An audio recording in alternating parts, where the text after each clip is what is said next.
Hi, I'm Cash, and welcome to Cash Talks Football, where I break down all the goals scored in the Premier League. Using my years of coaching experience, I try to give you some insight. Maybe you want to become a better player and sort of mimic some of the stuff that Premier League guys do, so you can see if you're told what they're doing, then you can copy it. Or maybe you just want to become a better coach. Or maybe you just want to learn something about football. By the way, here I am to break down the Premier League for you. So right now we're looking at Man City against Crystal Palace, and Man City seem to be... Now, this is... something that no one really covers. I can remember, when you're doing coaching courses and you're doing stuff, you try to explain, a lot of it is trying to understand how people function. So when people are doing a thing, right, you're playing a sport or you're in your job and it's just high pressure, constant, you have a breaking point. You can only go for so long. Man City have won 3 Prems. The reason why people don't win 4 in a row is because on that refresh year, which you're supposed to really do, right as you win the 3rd one, you need new people in there because they're hungry for a new Premier League. And it's not hungry to win a championship because they're all hungry to win a championship. It's called something like, it's not just mental strength. And if you've ever been mentally tired in a project or you've done something like you finished a school exam and you've just been studying for 6 weeks and you know what mental exhaustion can do to you. And that's what happens when you're doing something for so long. And that's why Man City are mentally exhausted. So they let little mistakes happen. And unfortunately, you can't have little mistakes happen in the Premier League. But that's why they're drawing games against people like Crystal Palace. It's not because they're not better than them. It's just because they've got a little bit of mental exhaustion that's sneaking in. And I'm going to show you a little bit of that coming up. But what I want to show you right here is Jack Grealish. He's drifted in between the lines, and you can see the lines quite strong there, which is pretty decent. They're pretty well disciplined. But remember, they're looking for this half space. This guy here is thinking that this guy here is a threat because he's been poorly coached. What he needs to do is stay with his unit. Look at these guys. They're all perfect. Look, back 5, absolutely perfect. Everyone's jogging in unison. This is a well-drilled team right here. They're doing a good job. 3 protecting the 5. Looks fantastic. Let's move this forward and see what we can see. Bosch, as we go. Do you see him drift him into the space? He just took a little double take for the man behind him. Right, here's the problem. You do not care about this man over here ever until the ball is passed. Then you go close him down. You stay with your teammates. You keep the unit compact, right? And you definitely don't let this little half space open up. But he does. Watch what happens. The ball goes in. Bosch.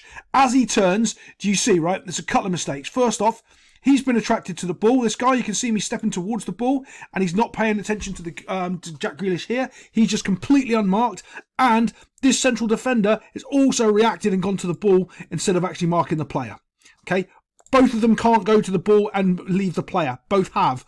And is he really going to the ball? No. But as you can see, his attention is drawn towards the ball, so he's not really marking the player at all. And as this goes on, Bosch takes a little touch, and it's just a free pass into the back of the net. Most responsibility is because the centre-back has stood up out of the space. His space opens because he's got suckered in. Right, now if you can see, look, there's actually 3 Man City players, blonk, in a little triangle.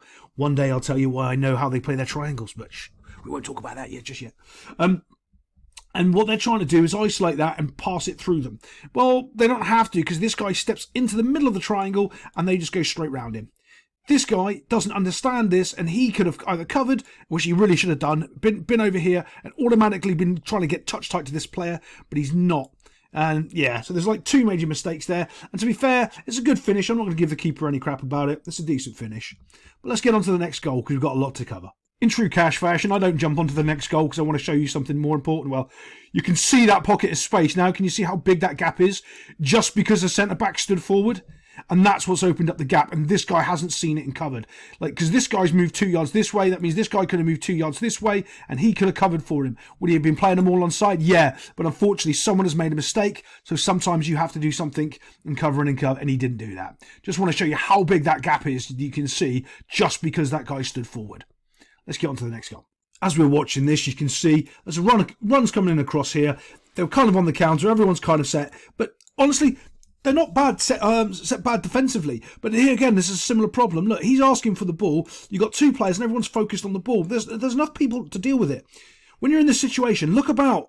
What else can I do? I can't get to the ball because I'm too far away. Can I mark someone? Yeah, you can. But he doesn't. Ball comes in. Look, if they were a little bit tighter. Now, when the ball comes in, this is a terrible... I can't stand little things like this. But the problem is, if you're coaching a football team and you're trying to get... Because it's about percentages. and someone does this little flick that happens, you'll be yelling at them. And the other problem is, every time they do this little stupid flick, something happens. So they go, oh, look, coach, I've done it and something happened. You're like, yeah, but just don't. It does this little dink, blunk, all of a sudden it's a bundle and the ball goes into the back of the net. It's not offside, all of a bit of a bounce and a mishap, just from a little flick. Yeah, bit of a mess, but they get a goal. I have to slow this down a little bit because I still am in YouTube jail. So when this long ball comes in right here, you're looking at 3 to the races. Obviously, one's a little bit quicker. Now, Man City have been exposed quite a lot at the back lately. They're not as solid as they once were. And, so Nathan Ake, he's not a good centre-back. He's not a bad centre-back. He's a bang average, right? So if you've got like a top 10 and 0 here, you'd say he's about average. But you put him around good players, now he goes to like a 6 to a 7 out of 10, right? So he's a constant 7 out of 10. Decent, because he's not going to make mistakes because he's covering for other people. So he's about a 7 out of 10 in the Premier League, right? The problem you've got is you're playing at Man City and you need a 9 out of 10 or 8 out of 10 every game. This is what you're really looking at doing. Because if he's having a bad game or makes a little mistake, his 7 immediately goes back to a 5. And that's the problem. The drop is too far down. And I'm going to show you what I'm talking about there. And if you use this sort of as a rule of thumb, you go, oh, okay, he's in a good team. So, his point scores go up. But he's bang average centre-back. 5 is probably a 10 in the Championship. But in the Premier League, that's a bang average centre-back. That's exactly what you should be. You're a 5. Okay, great. But let's move this forward. As this comes down, Bosch, you can see how far away he is trying to catch up here. Trying to look at the ball, going for it. All right? Going. No intention of really trying to get goal side of this guy. I think he eventually does. But you can see this is just pure athleticism and pace that's getting them in behind here. Nothing's fancy, nothing good. Long ball over the top. And then Man City have to deal with it. And they can't. So now it's just a foot race. Let's move it on a bit. Let's get to the point I want to show you. And this is the point of contention I'm talking about here. Gets the crossover. But look, he's goal side. He should be able to defend this.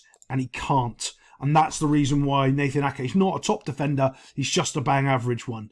But you see, the problem is you need so much depth in players and quality. You can't have amazing centre-backs and amazing players in your secondary backup position, which he's a secondary backup player for Man City. And that's why he's in a great position here. This should never be a goal, but it is because he goes to the ground too early, doesn't get there, and the striker just gets a simple tap in.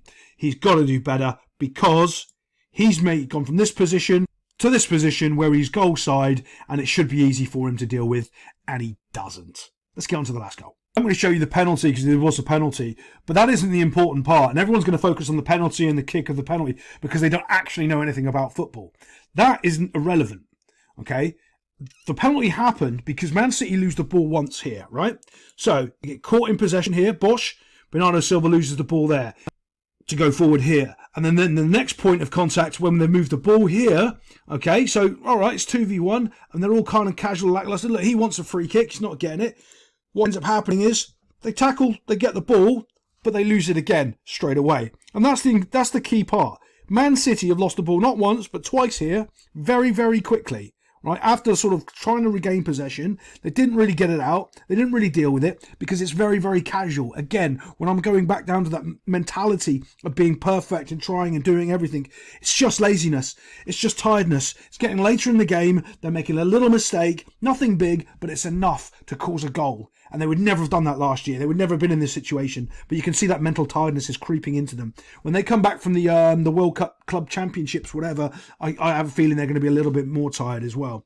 And they'll probably get some new personnel in January to help refresh it up. But let's move this forward. Bosch, look, there we go. There's the ball. Little bit casual. And here he comes in to win the ball. And as you can clearly see from this image, Foden's whacked him in the shin. And it's a clear penalty. Yeah, again, I think it's just mental tiredness, and I think it's going to creep in more and more as the season goes on. Yeah, so I think it's going to be between Villa, Arsenal and Liverpool for the title. I think City are going to slowly drip away unless they refresh properly in January. Let's just look at the penalty. Here he goes, stepping up to take the penalty.